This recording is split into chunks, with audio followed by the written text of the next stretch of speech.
स्वागत है आपका अपने चैनल एकलव्य स्टडी पॉइंट पे। और मेरा नाम है सचिन और आज की इस वीडियो का जो टॉपिक है वो है इंग्लिश के एग्जाम में हमेशा कम मार्क्स क्यों आते हैं। ये एक बहुत बड़ा क्वेश्चन है और ज्यादातर स्टूडेंट्स के साथ ये प्रॉब्लम रहती है कि पूरे साल मेहनत करने के बाद भी इंग्लिश में उतने अच्छे मार्क्स नहीं आ पाते जितना उन्होंने हार्ड वर्क किया होता है। तो इसके पीछे क्या रीजन है? हमारे गवर्नमेंट स्कूल के जो स्टूडेंट्स होते हैं या और भी स्कूल्स के स्टूडेंट्स होते हैं उनके साथ ज्यादातर ये प्रॉब्लम देखने को मिलती है। तो ये आज का जो टॉपिक है, हो सकता है आपके बोर्ड एग्जाम में कहीं ना कहीं इस टॉपिक को सुनकर आपके मार्क्स अच्छे आ जाए और आप जो गलत रास्ते पे चल रहे हो वो उससे आप सही रास्ते पे आ जाओ। तो आप मुझे इंस्टाग्राम पे भी फॉलो कर सकते हैं, मेरा यूजर नेम आपके सामने है। आप मुझे इंस्टाग्राम पे अपनी प्रॉब्लम्स बता सकते हैं जिसपे मैं फिर एक सेपरेट वीडियो बना दूंगा। आइए आगे बढ़ते हैं। तो एक जो भी कोई स्टूडेंट होता है तो उसके दिमाग में एक चीज आती है जब वो इंग्लिश के एग्जाम की तैयारी करता है, तो वो एक चीज करता है और वो होती है हिंदी में समरी याद कर लेना। मतलब जो पूरी स्टोरी होती है उसको हिंदी में रट लेना।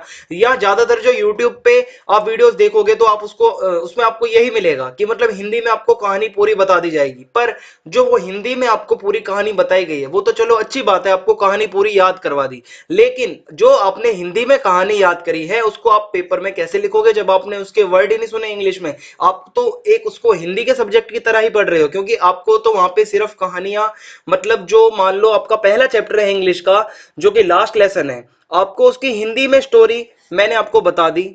ठीक है, उसके कोई भी प्रकार के नोट्स, उसकी वर्डिंग्स जो आपको आंसर में लिखनी है वो आपको मैंने प्रोवाइड नहीं करी। तो हिंदी में कहानी को आप दिमाग में याद करके क्या करोगे? कहानी तो आपको कोई भी याद हो जाएगी, आप उसको पेपर में कैसे लिखोगे? तो ये सबसे बड़ी प्रॉब्लम है। हम हिंदी में समरी याद कर लेते हैं, जब पेपर में लिखने बैठते हैं तो हमको वर्ड ही नहीं याद आते कि हम उसको लिखें कैसे। तो यही दिमाग में आता है कि हिंदी में स्टोरी याद रहती है पूरी, पर दिमाग में ये आता है कि मैं एग्जाम में कैसे लिखूं इसको।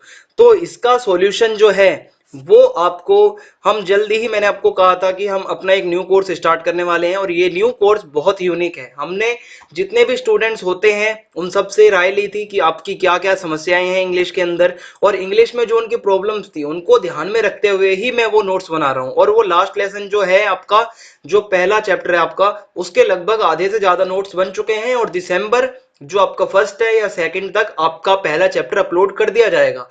तो आपको यही बताऊंगा कि हिंदी में जो स्टोरियां रटाने का एक ये जो प्रोसेस है ये आप बिल्कुल बंद कर दें। हिंदी में सीधा आप ना पढ़ें उसको।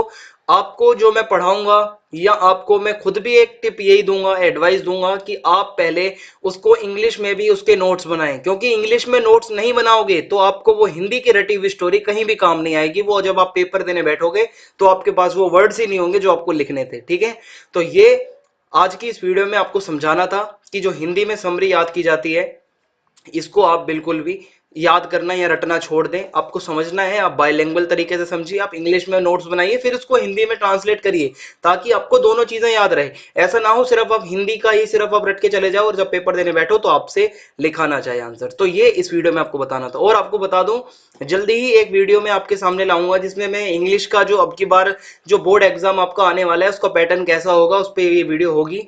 तो आप कमेंट बॉक्स में मुझे बता दीजिए कि आप इंटरेस्टेड हैं या नहीं है, कितने एक्टिव है हो आप। आपको बता दूं बोर्ड एग्जाम भी अब आपके ज्यादा दूर नहीं है। आपको 3 महीने से भी कम टाइम बचा है। अब आपका 3 महीने मान के चलो आप, ठीक है, 3 महीने में आपको इस मिशन, एक मिशन लेना है 3 महीने का, जिसमें आपको अपने मैक्सिमम सब्जेक्ट्स की रिवीजन भी करनी है और कंप्लीट भी करने हैं। तो यही आपको आज की इस वीडियो में बताना था। तो हमारा जो न्यू कोर्स है कमिंग सून है, आपको बता दिया है। बिल्कुल भी यहाँ पे रटाने का कोई काम नहीं चलेगा, आपको बहुत अच्छे तरीके से बताया जाएगा जिससे आप पेपर में अपना आंसर लिखोगे तो आपको नंबर मिलेंगे वहां पे। ठीक है, तो इस वीडियो में इतना ही। आप कमेंट बॉक्स में बता दीजिए आप कितने एक्टिव हैं ताकि मुझे भी पता चले। जय हिंद, जय भारत, धन्यवाद। चैनल को सब्सक्राइब करना ना भूलें।